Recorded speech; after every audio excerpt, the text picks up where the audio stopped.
Advice from our parenting expert, Nikki Bush, right there. But right now, we're back with certified financial planner Grant van Zyl, talking to parents this morning on how to go about affording your kids in this day and age, because things are expensive, Grant. It is expensive. Yeah. We spoke about schooling. I think that's the one point that parents put a lot of pressure on themselves for. So just in general, what's the pricing of schooling nowadays? Yeah, so if you're looking at a good public school, you must probably be looking at about 20 to 30,000 Rand a year. Okay. If you're going to private schooling for primary school, you're looking at about 60,000 Rand a year. Yeah. High school, you can most probably double that.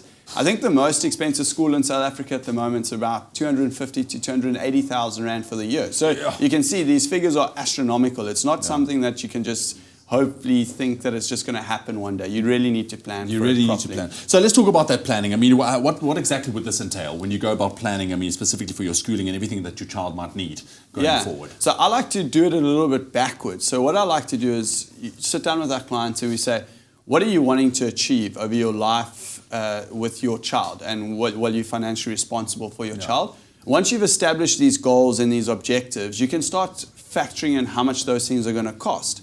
Once you've done that, you can then understand what this big lump sum amount of money you need will be to obviously cover these costs. And then you can figure out from a monthly perspective, what do you need to contribute to actually get to this figure?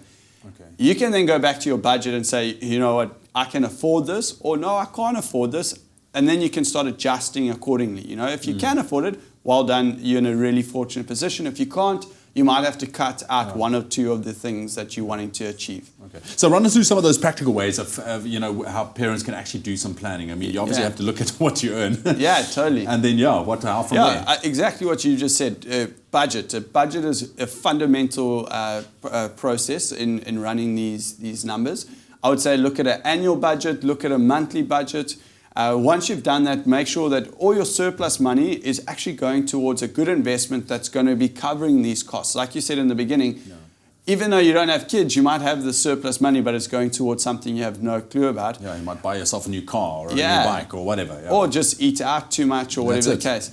And then lastly, I would say one of the tragic situations we've experienced recently is parents have left their kids behind through a car accident and they hadn't had any insurance or anything like that. So I would say try to look at putting the right insurance in place to make sure that if something happens to you, that your kids can still get through education and have some form of financial means. Yeah. Well, I think a lot of parents out there this morning sitting there taking very deep breaths, because I mean, you want, of course, the best for your kids. Grant is helping us out in terms of, you know, just managing our funds, making sure that our kids are all right. But we're going to continue the discussion after the break. Let's find out what is still ahead on your Feel Good Breakfast Show.